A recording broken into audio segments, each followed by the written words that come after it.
भगवान श्रीकृष्ण, युगंधर भगवान श्रीकृष्ण, एका संपूर्ण युगाला आकार देणारा भगवान श्रीकृष्ण आणि स्वतःचं युग संपल्यानंतर, स्वतःच्या अवतार समाप्तीनंतर तिथून पुढं 5000 वर्षांच्या मानवी संस्कृतीवर प्रभाव टाकणारा भगवान श्रीकृष्ण.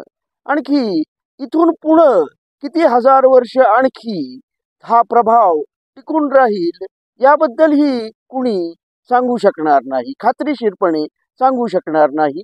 कारण जे आहे ते चिरंतन आहे, सनातन आहे.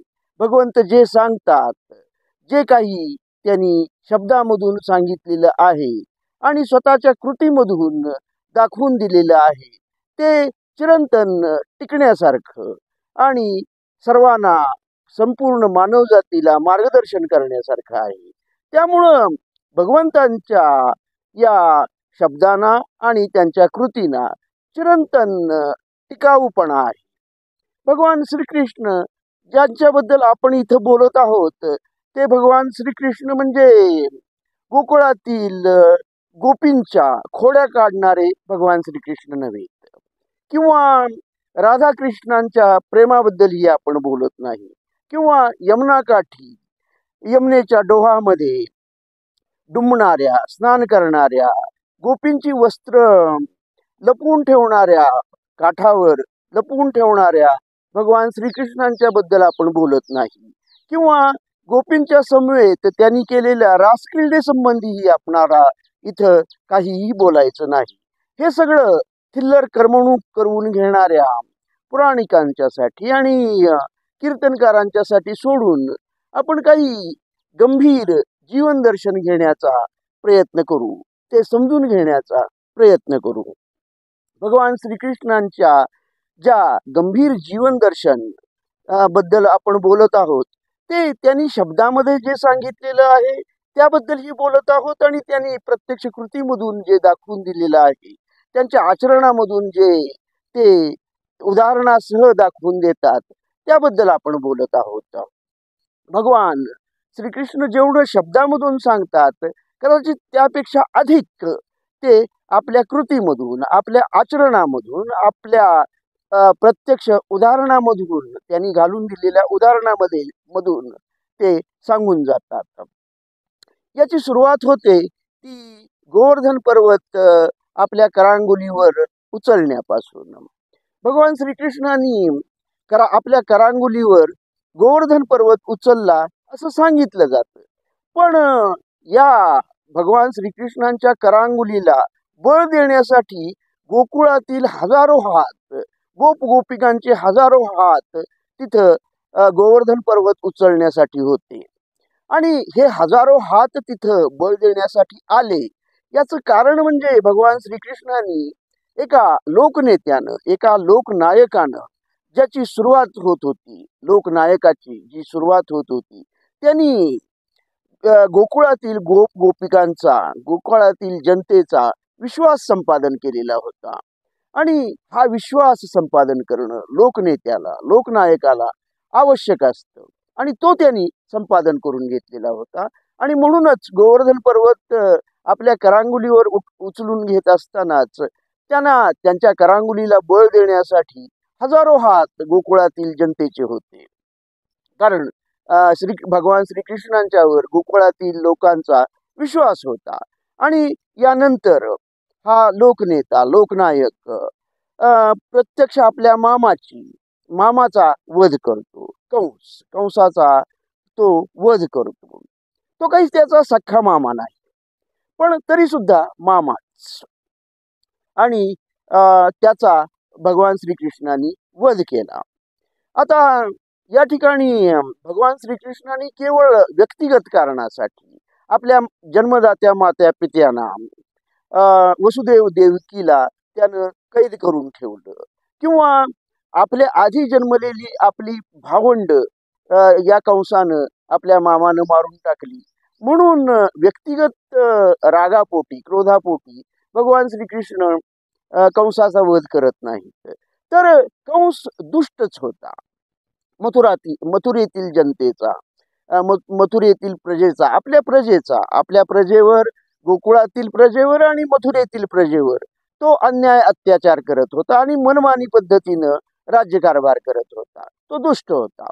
आणि या दुष्टाचा अंत करण्यासाठी भगवान श्रीकृष्णाने कंसाचा वध केला, आपल्या मामाचा वध केला.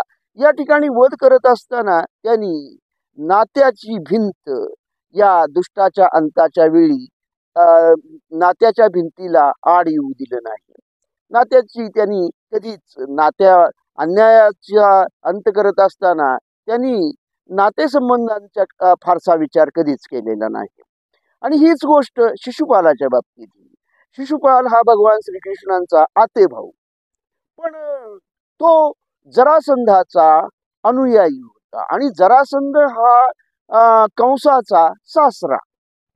त्यामुळं जरासंध काय आणि कंस काय आणि शिशुपाल काय हे मनमानी पद्धतीनं प्रजेच्या कल्याणासाठी नव्हे तर स्वतःच्या कल्याणासाठी, स्वहितासाठी राज्यकारभार करणारी ही सगळी मंडळी होती, हे सगळे राजे होते.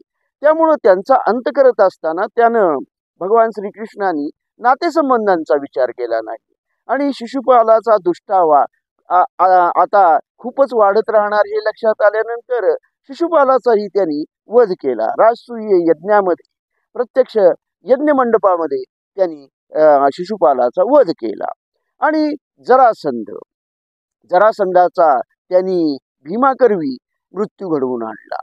हा जरासंध कंसाच्या वधानंतर, श्रीकृष्णानं कंसाचा वध केल्यानंतर जरासंध साहजिकच, कंसाचा तो सासरा होता, त्यामुळं साहजिकच कंसाला त्याच्या 2 मुली विवाहामध्ये दिलेल्या होत्या. त्यामुळं श्रीकृष्णानं त्याचा वध केल्यानंतर, कंसाचा वध केल्यानंतर साहजिकच जरासंध क्रोधित झाला आणि श्रीकृष्णाचा, मथुरेतील प्रजेचा आणि गोकुळवासियांचा सूड घेण्यासाठी जरासंधानं वारंवार मथुरेवर हल्ले केले. असे हल्ले वारंवार केले. काही काळ मथुरेतील जनतेनं, गोकुळवासियांनी जरासंधांच्या हल्ल्यांना तोंड दिलं. पण श्रीकृष्णाच्या लक्षात आलं की जरासंध हा खूपच बलाढ्य आहे, त्याच्याकडे खूप मोठं सैन्य आहे आणि या सैन्याला आपण फार काळ तोंड देऊ शकणार नाही, त्याच्यापुढे आपला टिकाव लागणार नाही. हे लक्षात आल्यानंतर श्रीकृष्णानं मथुरेतील जनतेला आणि गोकुळवासियांना हजारो मैलांचं अंतर तुडवून, वाळवंट तुडवून, यमुना काठावरून वाळवंटाच्या पलीकडं समुद्राकाठी घेऊन गेला श्रीकृष्ण. त्यांना कसं तरी चुचकारून तो समुद्राकाठी घेऊन गेला. नदी काठावरील हे लोक आता समुद्राकाठी आले आणि समुद्राकाठी त्यांनी द्वारका वसवली. श्रीकृष्णानं द्वारका वसवली आणि कृषीचं काम करणारे हे गोकुळवासी, मथुरेतील प्रजा यांना त्यानं व्यापार करायला शिकवलं आणि व्यापारामुळं मग द्वारका समृद्ध झाली, ती सोन्याची झाली. असा हा भगवान श्रीकृष्ण. हा आता जरासंघापासून तो आपला बचाव करण्यासाठी पळून गेला असं म्हणता येईल का? असं म्हणण्यापेक्षा तो व्यवहारी होता असं म्हणणं अधिक योग्य ठरेल. कारण जरासंघाला आपण तोंड देऊ शकणार नाही म्हटल्यानंतर व्यवहारीपणानं त्यानं तिथून पळ काढला. त्याला पळपुटा, रणछोडदास असंही म्हटलं जातं. पण हा रणछोडदास होता का? खरं तर तो व्यवहारी होता असं मला म्हणणं अधिक योग्य वाटेल. वेळ आल्यानंतर रणांगण सोडणं सुद्धा गरजेचं असतं. आपला जीव वाचून योग्य वेळी नंतर शत्रूचा पाडाव करण्यासाठी काही वेळा रणांगण सोडावं सुद्धा लागतं आणि योग्य वेळी त्या रणांगणामध्ये आपण विजय सुद्धा मिळवू शकतो. हे श्रीकृष्णानं दाखवून दिलं. श्रीकृष्णानं फारशी कधी समाजाची, लोक काय म्हणतील याची फारशी कधी चिंता केली नाही. आणि या बाबतीत नरकासुराच्या कैदेतून त्यानं सोडवलेल्या ज्या 16,108 स्त्रिया होत्या, खानदानी स्त्रिया, राजकन्या किंवा खानदानी आणि अशा स्त्रिया यांना नरकासुरानं कैद केलेलं होतं. या स्त्रियांना नरकासुराचा वध करून श्रीकृष्णानं त्याच्या कैदेतून या स्त्रियांना सोडवलं. आणि आता या कैदेतून सोडवलेल्या स्त्रियांना त्यांचे नातेवाईक सुद्धा स्वीकारत नाहीत. हे लक्षात आल्यानंतर श्रीकृष्णानं स्वतःच या सर्व स्त्रियांशी सामुदायिकरित्या विवाह केला. त्याची त्यावेळी त्याला विरोध झाला असेल, त्याच्या पट्टराण्यांनी, श्रीकृष्णाच्या पट्टराण्यांनी त्याला विरोध केला असेल, त्याला समाजामध्ये लोकांनी त्याची छीतू केली असेल की एवढ्या स्त्रियांशी हा विवाह करणाऱ्या स्त्रीलंपट भगवान श्रीकृष्ण, असं त्याला लोक म्हणालेही असतील. पण या ठिकाणी समाज काय म्हणेल, लोक काय म्हणतील, यापेक्षा योग्य काय आहे हे श्रीकृष्णानं पाहिलं. आणि या स्त्रियांना आत्मसन्मान मिळवून देण्यासाठी, एक सामाजिक दृष्ट्या सन्मानाचं स्थान मिळवून देण्यासाठी भगवान श्रीकृष्णाने या सर्व स्त्रियांशी विवाह केला. आणि या ठिकाणी एक गोष्ट आठवते, म्हणजे समाजाला त्यांनी दिशा देण्याचा एक प्रयत्न केला. प्रभू रामचंद्रांनी जेव्हा सीतामातेवर एका पर्टानं तिच्या चारित्र्यावर संशय व्यक्त केला, तेव्हा प्रभू रामचंद्रांनी सीतामातेचा त्याग केला. त्यांनी समाजाची चिंता केली, लोक काय म्हणतील याची चिंता केली. पण प्रभू रामचंद्रांच्या नंतरचा पुढचा अवतार भगवान विष्णूंचा 8वा अवतार भगवान श्रीकृष्ण हा खरोखरच एक पाऊल पुढं टाकणारा, एक काकणभर सरस असा अवतार झाला असं म्हणावं लागेल. कारण त्यांनी लोक काय म्हणतील याची चिंता न करता समाजाला दिशा देण्याचा प्रयत्न केला, समाजाला दिशा देण्याचं काम केलं. आणि हा भगवान श्रीकृष्ण त्याने अन्याय कधीच सहन केला नाही, अन्यायाला आपला पाठिंबा दिला नाही. आणि ज्यांना आपलं म्हटलं त्यांना त्यानं कधीच वाऱ्यावर सोडलं नाही. हे अगदी त्यांच्या बालपणीचा मित्र सुदामा किंवा गुरुग्रही, कारण गुरुग्रही जेव्हा ते सांदीपनी ऋषींच्याकडं आश्रमामध्ये काही काळ शिकत होते, त्यावेळी त्यांच्याशी मैत्री झालेला सुदामा हा ब्राह्मण, दरिद्री ब्राह्मण, याला सुद्धा त्यांनी त्याच्या दारिद्र्यापासून मुक्तता मिळवून दिली. असा हा भगवान श्रीकृष्ण, ज्यांना आपलं म्हटलं त्यांना त्यानं कधीच वाऱ्यावर सोडलं नाही. हे तर पुढील काळामध्ये आणि कधीच अन्यायाला आपला पाठिंबा दिला नाही. हे तर त्यांनी अगदी स्वकीय असलेल्या यादवांच्या बाबतीत करून दाखवलं. जेव्हा यादव हे उन्मत्त झालेले आहेत, आणखीन ते अन्याय करू लागलेले आहेत, हे ज्यावेळी त्यांच्या लक्षात आलं त्यावेळी त्यांना आपसात लढून युद्ध करून संपून जाण्यासाठी आणि त्यांचा अंत होण्यासाठी सोडून दिलं. त्यानं वाचवण्याचा प्रयत्न केला नाही, द्वारका सुद्धा बुडून जाऊ दिली. श्रीकृष्ण असा हा नेहमीच सत्याच्या पाठीमागे उभा राहिलेला होता. आणि मग कुरुक्षेत्रावरील युद्ध, हे तर त्यानं आपलं म्हटलेल्या पांडवांच्यावर, तेही त्याचे आतेभाऊच होते. आणि या पांडवांचा जे सत्याच्या धर्माच्या बाजूने चालत होते आणि अन्यायी दुर्योधन आणि कौरव यांचा अंत करून त्यांना विजयी करण्यासाठी नियोजनबद्ध असे प्रयत्न भगवान श्रीकृष्णांनी केले.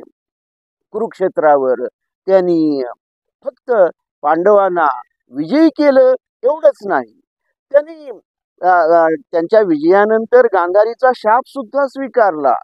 पण पांडवांना फक्त त्यांनी विजयी केलं एवढंच नाही महत्वाचं, तर त्यांनी कुरुक्षेत्रावर अर्जुनाला भगवद्गीता सांगितली, विश्वरूप दर्शन घडवून आणलं. ही भगवद्गीता फक्त अर्जुनाला सांगितली असेल असं म्हणता येत नाही, कारण ती संपूर्ण मानवजातीसाठीच उपयुक्त ठरली. 5000 वर्ष आणि तिथून पुढची अजून किती हजार वर्ष याबद्दल आपण सांगू शकणार नाही. ही भगवद्गीता आपल्या सर्वांसाठीच मार्गदर्शक आहे. ह्या भगवद्गीते मध्ये नेमकं काय आहे आणि यामध्ये किती विषयांची मांडणी केलेली आहे याबद्दल विद्वानामध्ये जाणकारामध्ये मतभेद आहेत, मतमतांतर आहेत.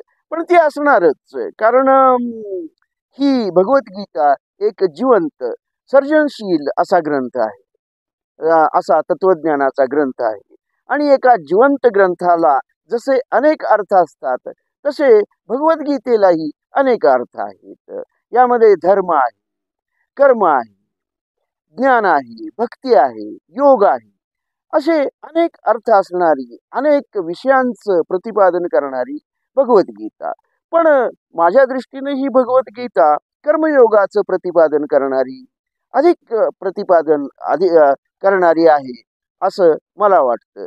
या निष्कर्षापर्यंत मी येण्याचं कारण असं की मी स्वतःलाच हा प्रश्न विचारतो की भगवद्गीता भगवान श्रीकृष्णाने कुणाला, कधी, का, कुठं सांगितली?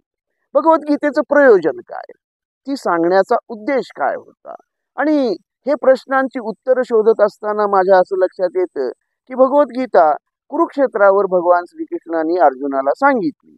आणि ती कशासाठी सांगितली? तर जेव्हा अर्जुन गर्भगळीत होऊन, निराश होऊन, हताश होऊन, आपली शस्त्र टाकून युद्ध करायचं सोडून तो दुःख करत दुःख करत निराश होऊन युद्ध करायचं टाळून तो बसलेला होता, निराश झालेला होता. तेव्हा त्याला युद्ध प्रवृत्त करण्यासाठी, कर्म प्रवृत्त करण्यासाठी, स्वधर्माचं पालन करण्यासाठी, त्याला प्रवृत्त करण्यासाठी भगवान श्रीकृष्ण अर्जुनाला भगवद्गीता सांगतात, म्हणजे त्याला कर्म प्रवृत्त करतात. आणि म्हणूनच हा निष्कर्ष मी काढतो की भगवद्गीतेमध्ये प्रामुख्यानं कर्मयोगाचं प्रतिपादन केलेलं आहे. अर्थात मी आधीच म्हटल्याप्रमाणे भगवद्गीतेला अनेक अर्थ आहेत, आणखी त्या सर्व अर्थांचं आकलन मला झालेलं नाही हे मी नम्रपणे मान्य करतो. आणि तरी शेवटी भगवान श्रीकृष्णास पुढं, युगंधर भगवान श्रीकृष्णा पुढं नम्रपणे हात जोडून उभं राहण्यामध्येही एक वेगळं समाधान आहे, नाही का? धन्यवाद.